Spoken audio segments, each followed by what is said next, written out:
Olá, bem-vindos a mais um programa A Arte da Guerra com o embaixador Francisco Seixas da Costa, a quem peço, embaixador, que nos diga aquilo que é o seu sentimento face, eh, entre aspas, à revolta que está a suceder em Los Angeles, na Califórnia, e a tudo o que implica essa revolta que já está a alastrar para outras cidades. Temos aqui uma primeira forte oposição, ou o nascimento de uma oposição forte a Donald Trump? Não me parece que, apesar de tudo, seja entre num processo incontrolável.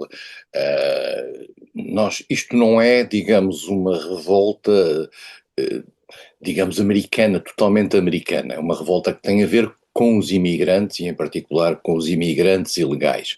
E, portanto, a popularidade desta revolta é limitada. E seguramente que será, aliás, contrariada por muito daquilo que tem sido, e ao que me dizem nas últimas horas, as coisas têm estado muito presentes nas redes sociais, através de uma amplificação, por exemplo, do caráter violento desta revolta e de todas as dimensões disruptivas da revolta face à ordem social.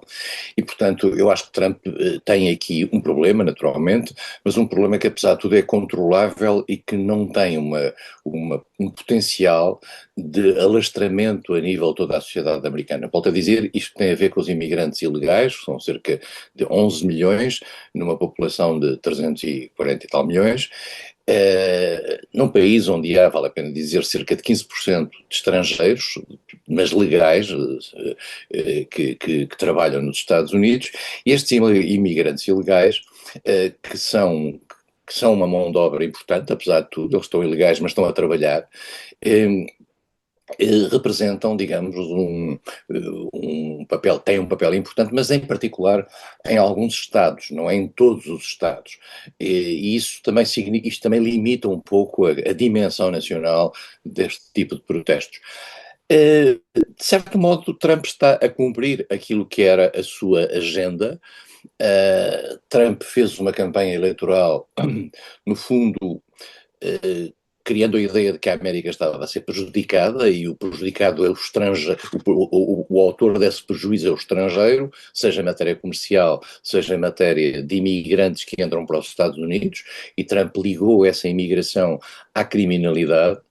Nós sabemos que a demagogia populista tradicionalmente liga a imigração à criminalidade.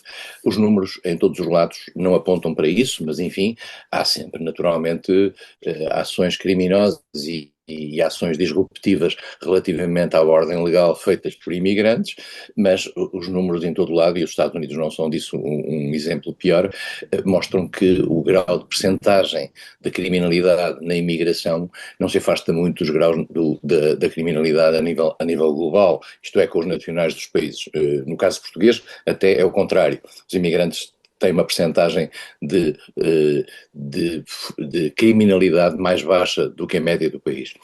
Mas dito isto, este é um problema para Trump, é um problema para os imigrantes, obviamente, e é um problema também para as relações externas dos Estados Unidos com os países de onde estas pessoas vêm. Vale a pena dizer o seguinte: os Estados Unidos têm muitos imigrantes estrangeiros legais, a maioria do México, mas também da China, mas também da Índia, eh, e de vários outros países, e depois há muitos imigrantes ilegais, que vêm basicamente da América Latina, até cerca de 250 mil brasileiros. Portanto, a América Latina é a fonte desta imigração ilegal. E isso, aliás, fez parte do discurso de Trump, o que, de certa maneira, coloca os latinos debaixo de fogo neste discurso mais nacionalista. A situação não estava tão descontrolada quanto isso, houve um potencial, houve pequenos incidentes, mas não muito violentos. Trump decidiu fazer subir a parada, chamar a Guarda Nacional e também levar tropas para o terreno. Isto sem pedir e sem que houvesse qualquer pedido, no caso específico de Los Angeles, por parte do governador da Califórnia. Isto também tem a ver com uma guerra que Trump tem relativamente ao governador da Califórnia e em relação à própria Califórnia. A Califórnia é um grande estado, é um imenso estado. O governador da Califórnia é uma figura poderosa nos Estados Unidos e é uma figura democrática, e Trump quis fazer daqui uma frente de batalha.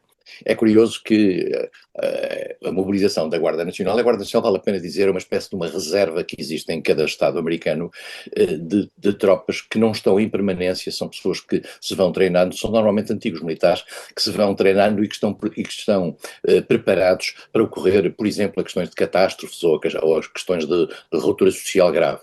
Normalmente quem convoca essas forças são os governadores dos Estados, mas também podem ser convocadas pelo governo federal, isto é, por Washington.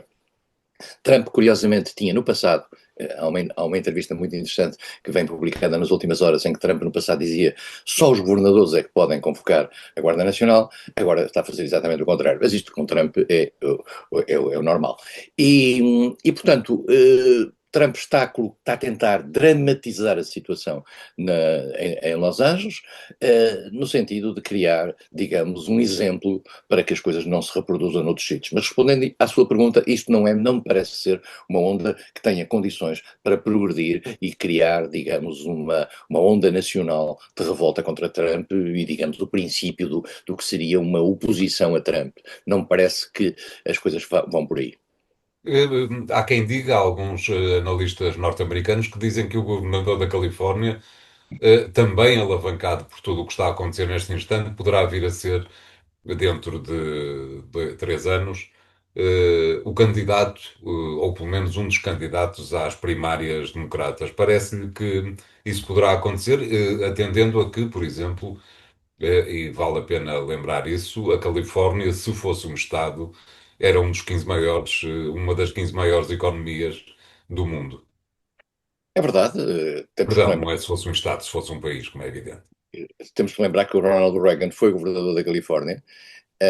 E foi por aí que ele criou também uma alavanca para a sua própria ascensão a nível nacional. Nos Estados Unidos é tradicional que as figuras que se apresentam às eleições primárias e que de repente vão emergindo no partido que está na oposição, eh, venham dos governos dos Estados. São figuras poderosas, têm digamos, uma conjuntura política que lhes é favorável em termos de mobilização de recursos e de visibilidade, e, portanto, é natural. Eu não confesso que a sensação que existe nos Estados Unidos é que durante os 2 primeiros anos, dos 4 anos de um presidente, nos 2 primeiros anos, muito raramente aparece uma figura que possa significar o potencial challenger no futuro desse mesmo presidente. Tivemos um Só caso. mesmo Trump é que conseguiu isso. Ao mesmo Trump conseguiu isso, conseguiu raptar completamente toda a agenda do Partido Republicano e ficar ao longo do tempo. Porquê? Porque Trump criou a imagem, ou tentou projetar a imagem, de que tinha sido roubado na sua eleição e que na realidade ele era o presidente legítimo e que Joe Biden era um usurpador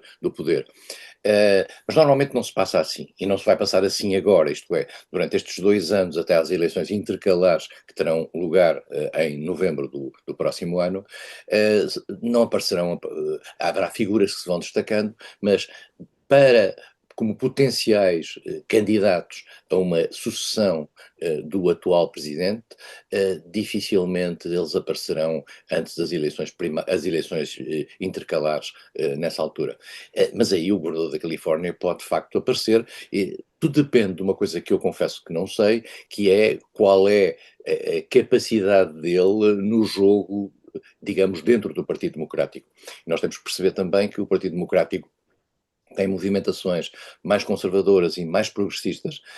Neste momento, digamos, em termos de visibilidade nacional, figuras como Alexandra Ocasio-Cortez ou Bernie Sanders, o velho Bernie Sanders, continuam a mostrar-se muito importantes, muito relevantes, porque são eles, no fundo, que representam, digamos, a ala mais contundente no ataque a Trump, mas naturalmente e quase sempre, como aconteceu aliás com Joe Biden, será uma figura do centro do partido quem vai aparecer. Mas isto vale o que vale. Hoje em dia, nos Estados Unidos, depois de Trump ter aparecido, tudo é possível e todas as previsões só depois do jogo. Exatamente. Obrigado, embaixador. Vamos ficar por aqui relativamente ao primeiro tema do programa de hoje. Voltamos já de seguida com o segundo. Até já.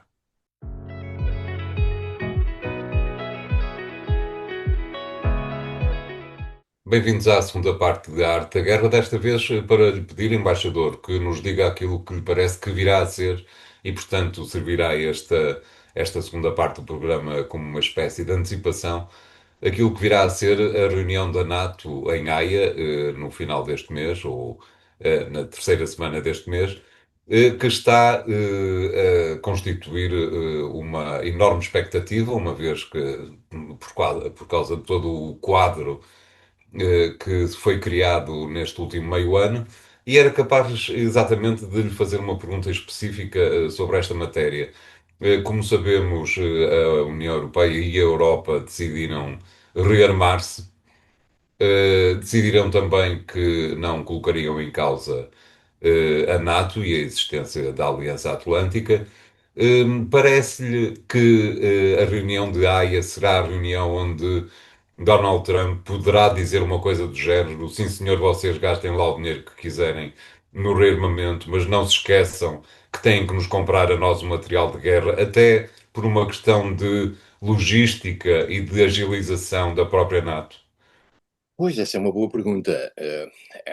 O principal atrativo desta reunião da NATO é precisamente a presença expectável de Donald Trump. E, portanto, todos vamos ficar à espera daquilo que Trump vai dizer. Eu julgo que já outro dia aqui referi que o Presidente dos Estados Unidos, e em particular este Presidente dos Estados Unidos, é a única figura à escala mundial cuja palavra tem um impacto que abala toda a gente. E, portanto, o que Trump disser vai ter muita importância. Não significa necessariamente que todos os outros estejam de acordo, mas vai ter muita importância. E, particularmente, vai ser importante perceber o que é que Trump quer da NATO. Porque há vozes que dizem que há setores nos Estados Unidos que sairiam, que os Estados Unidos sairiam da NATO, que os Estados Unidos abandonariam a NATO tal qual ela existe, que poriam em causa, digamos, os equilíbrios, os próprios equilíbrios dentro da NATO, no sentido de reduzir a sua expressão de natureza militar, tendo em atenção que outros cenários, nomeadamente o cenário asiático, configura para os Estados Unidos um desafio mais importante naquilo que são as suas opções estratégicas do que a sua presença na Europa. Mas aí também vai ser importante saber, por exemplo, tendo em atenção aquilo que são as centenas de milhares de militares que os Estados Unidos têm na Europa, em particularmente na Alemanha, o que é que os Estados Unidos querem fazer em relação a essas bases? Se as querem alargar, se as querem manter, se querem fazer um downsizing, uma redução da sua expressão, porque isso vai naturalmente, é um sinal da maior importância, é um sinal não só para esses países, mas também é um sinal para a Rússia, no sentido daí se deduzir qual é o grau de empenhamento que os Estados Unidos têm numa Europa futura. Esta reunião vai ter a questão da percentagem, a tal percentagem do PIB que já tinha sido decidida na reunião de Gales, se calhar mais do que aqueles 2% que se tinha apontado como uma meta e para a qual Portugal já disse que ia a caminho disso e este ano iria fazer esse esforço, mesmo sem um orçamento retificativo, mas fala-se muito de passar a 3,5%, há países europeus que já estão com 4 e tal e que querem que os outros os sigam. Eu volto a dizer uma coisa que é muito óbvia. Façam-se as contas e veja-se o que é que significa a passagem, por exemplo, num orçamento português de 2%, que já de si não é o ponto a que nós estamos, para qualquer coisa como 3,5% ou 5%. E isto tem a ver com quê? Tem a ver com os impactos que isso tem noutras políticas do Orçamento Geral do Estado e, eu diria mesmo, num orçamento que é relativamente rígido em termos de despesas. As nossas Não lhe despesas. parece, embaixador, se me permite que o interrompa, não lhe parece que há uma espécie de cortina de fumo relativamente a essa questão? Isto é, a coisa é-nos apresentada como a despesa na defesa não contar para o déficit. Isto quase parece querer dizer é essa claramente aquilo que passa para a opinião pública. Quase parece querer dizer que o dinheiro que nós ali gastarmos não terá que ser pago, é uma espécie de subvenção, o que evidentemente não é verdade. Não há aqui também uma espécie de cortina de fumo sobre esta matéria? António, há mais do que isso. Há, a certa altura, se as pessoas fizerem, pensarem, meterem a mão na consciência, então, afinal, a questão do déficit, pela qual, por exemplo, em 2011, 2012, os portugueses andaram a fazer grandes esforços, afinal, podia, por uma outra leitura contabilística, poderia não ser necessária e poder-se-ia ter feito um esforço muito menor e os portugueses poderiam ter sofrido muito menos ao nível das reduções e dos impactos que isso teve na sua vida e no seu bolso, porque afinal era apenas uma questão contabilística, porque afinal, se forem questões de segurança, já não contam as regras do Pacto de Estabilidade e Crescimento. Portanto, estiveram a brincar connosco. É só isto. Diz-se, mas a defesa é fundamental. É claro que a defesa é fundamental, mas o que se prova, portanto, é que esses critérios, os tais critérios estabelecidos no Pacto de Estabilidade e Crescimento e mais tarde no Tratado Orçamental, são flexíveis. Isto é, não põe em causa a credibilidade do euro e a sustentabilidade do euro poder haver um endividamento maior para as questões de defesa. E o António tem razão. Essas questões pode não, os países podem não ser punidos ao nível do cumprimento das regras orçamentais pela circunstância de passarem um determinado limite do déficit, desde que esse limite vá para a defesa, mas isso não significa que os países não tenham que vir a pagar na dívida, na sua dívida, não necessariamente no seu déficit contabilístico nesse ano, mas na sua dívida futura, as próximas gerações, o investimento que ali se fizer. É, a questão é uma questão de natureza política e filosófica. As pessoas dirão nós precisamos de fazer investimentos na defesa porque sem defesa não temos futuro. E se não tivermos esse futuro, tanto nos faz ter déficit alto como baixo. É uma leitura política. Cada um fará a sua leitura e cada um lerá as coisas do modo que quisermos. A grande questão que está em saber, António, isto prende-se com a questão essencial da Cimeira da NATO, é se os Estados Unidos ficam ou não na Europa. Porque uma coisa é os Estados Unidos ficarem na Europa e a Europa complementar, além do investimento americano, que é o maior investimento anual, como é sabido, em defesa, uh, complementarem com o seu próprio investimento. Outra coisa é a Europa, de repente, perceber que os Estados Unidos estão ou em saída ou em phasing out, em saída lenta da Europa, e como tal têm que fazer um investimento fortíssimo para garantir a sua segurança à luz daquilo que eles consideram ser as ameaças que a Rússia pode produzir. E, portanto, estamos aqui em dois cenários diferentes. Eu acho que toda a gente está à espera de saber o que é que os Estados Unidos vão fazer, porque só em função daquilo que os Estados Unidos anunciarem que vão fazer é que a Europa se tem que readequar em termos financeiros para efeitos do esforço de defesa.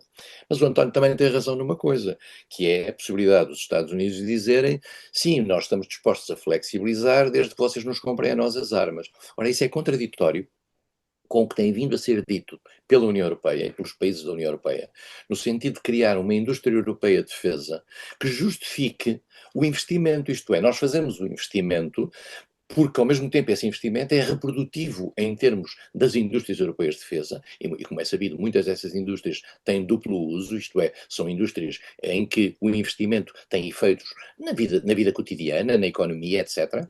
Ora bem, a coisa diferente é nós comprarmos aos Estados Unidos, endividarmos-nos para fazer a guerra aos Estados Unidos. Ora, os Estados Não há Unidos. hipótese nenhuma de que não seja isso que os americanos queiram, não é verdade? Alguém Sim, nos vai dizer, por favor, não vamos ver. comprem Sabres, mas sim F-35, porque senão depois aquilo não funciona uma coisa com a outra. Exatamente, quer dizer, vamos ver o que é que os americanos. Olhando para aquilo que é a atitude tradicional de Trump, é isso. Trump é um comerciante.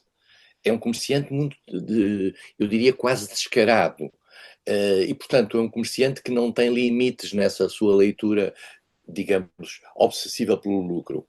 E, portanto, vai colocar a questão dessa forma. E vai colocar, querem segurança, paguem-na. É tão simples. Já o disse numa certa altura, relativamente aos países que não cumprissem isso, ele não estaria disponível para dar garantias, nomeadamente aquelas que decorrem do Tratado de Washington. Vamos ver. Esta cimeira é muito importante para nós. É a primeira cimeira, digamos, para já é a primeira cimeira com o novo secretário-geral da NATO, que é holandês, neerlandês, que assim se pode dizer, nederlandês, que substituiu Stoltenberg, o norueguês. É a primeira cimeira, aliás, da NATO que se realiza num país fundador da NATO, curiosamente, os Países Baixos. E vai ser a primeira vez que nós nos vamos confrontar com Trump, agora, nesta segunda leva, particularmente a esmagadora maioria, quase todos os membros da NATO não viram ainda Trump, a não ser aqueles que foram a Washington para aquela emboscada que são as idas à sala oval. E, portanto, vai ser uma cimeira importante nisso. Nós temos uns dias, a cimeira é 24 e 25 deste mês. Vão começar a ficar claras a partir daqui, a partir de agora, e temos que estar atentos a isso, as reações preparatórias dessa mesma cimeira. E por outro lado, também vai ser importante perceber nessa cimeira o que é que os Estados Unidos querem relativamente ao apoio à Ucrânia, isto é, depois de terem feito um desengajamento que depois foi relativamente travado no sentido do apoio, quer militar, quer particularmente em matéria de inteligência à Ucrânia, nós temos que perceber, depois destas conversas entre Trump e Putin, onde é que está Trump neste momento nesta matéria, e em particular com o que é que pode contar Zelensky, que seguramente, como sempre acontece nisto, é um dos convidados à Cimeira da NATO. Obrigado, embaixador. É evidentemente um tema que teremos que continuar a seguir nas próximas semanas, mas para já o tema fica por aqui. Voltaremos no final do segundo intervalo do programa de hoje. Até já.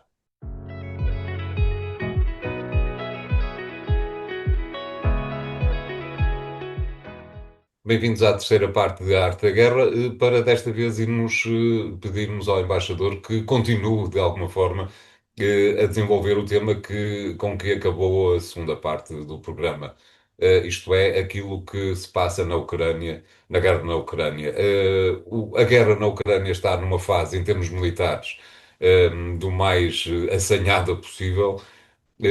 Por estes dias, a Ucrânia tem sido barbaramente bombardeada, o que quer dizer que, de alguma forma, pergunto-lhe, embaixador, se acha isso aceitável, de alguma forma, este pressing militar da Rússia parece querer dizer que, afinal de contas, e há quem diga que é isso que quer exatamente dizer, que, afinal de contas, o Donbass não chegará para as pretensões do Kremlin. Parece-lhe que é isso que está a acontecer? Sim, neste momento a Rússia tem uma agenda mais ambiciosa e aquilo que Trump disse da conversa que teve com Putin, em que concluiu que a paz não estava para breve, deverá querer significar que a Rússia lhe terá dito que vai ainda mais longe, a menos que a Ucrânia, digamos, conceda aquilo que a Rússia quer. E agora ficou muito claro numa entrevista há dias do atual negociador russo, que disse que a Ucrânia perdeu em 2022 uma excelente oportunidade para ter um acordo que a transformaria numa espécie de uma Áustria. Isto é, em 2022, com a ação que a Rússia colocou no terreno, a ação que a Rússia fez no terreno, que ela chamava Operação Militar Especial, no fundo era a invasão, a Rússia, a certa altura, travou, e ao que se diz, essa travagem teria a ver com a negociação que estava a ser feita em Istambul. E o que é que diz agora o negociador russo? Não sabemos se isto é verdade ou não, mas vale a pena notar. O negociador russo disse assim: nós não queríamos acabar com a Ucrânia, na altura, depois o discurso russo, a partir daí, parece-me não ir bem nesse sentido. Queríamos que a Rússia se transformasse uma espécie de uma Áustria, isto é, um país fora da NATO, um país que não deixava criar bases estrangeiras no seu território, que tinha um redimensionamento das suas tropas, isto é o modelo Áustria, no caso da Áustria, inclusivamente, a neutralidade está na própria Constituição,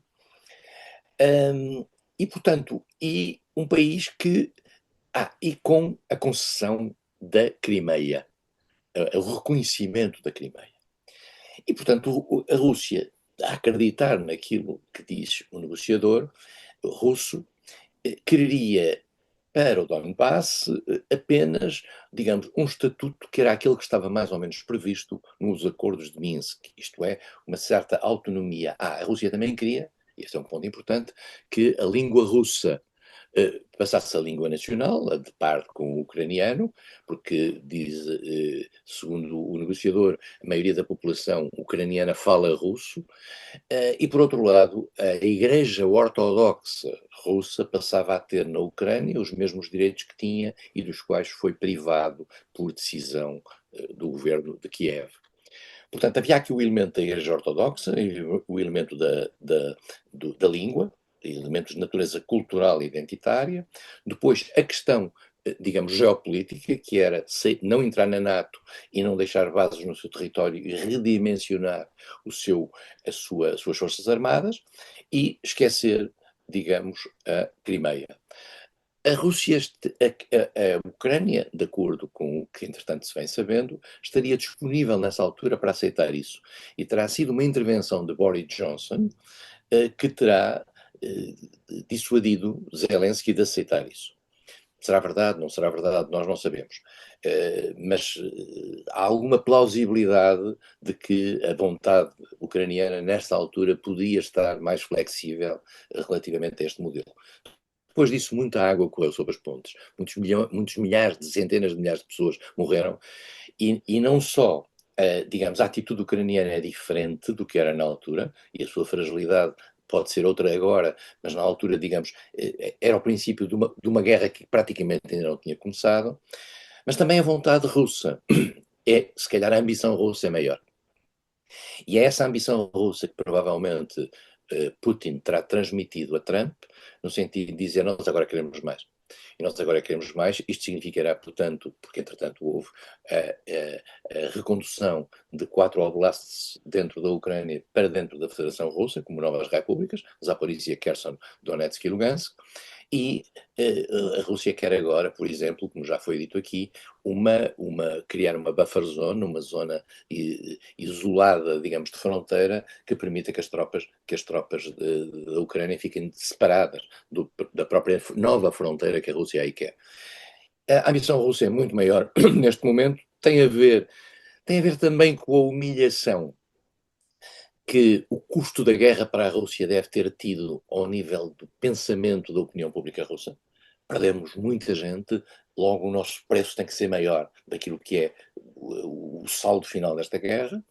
E, portanto, a situação é mais tensa e os Estados Unidos, claramente, e Trump em particular, mediram mal claramente aquilo que a Rússia queria. E agora, neste momento, digamos, estão a deixar a Rússia avançar. Aparentemente, a Rússia está a fazer importantes avanços, não muito significativos, mas de qualquer modo mais significativos do que nos últimos meses no território ucraniano.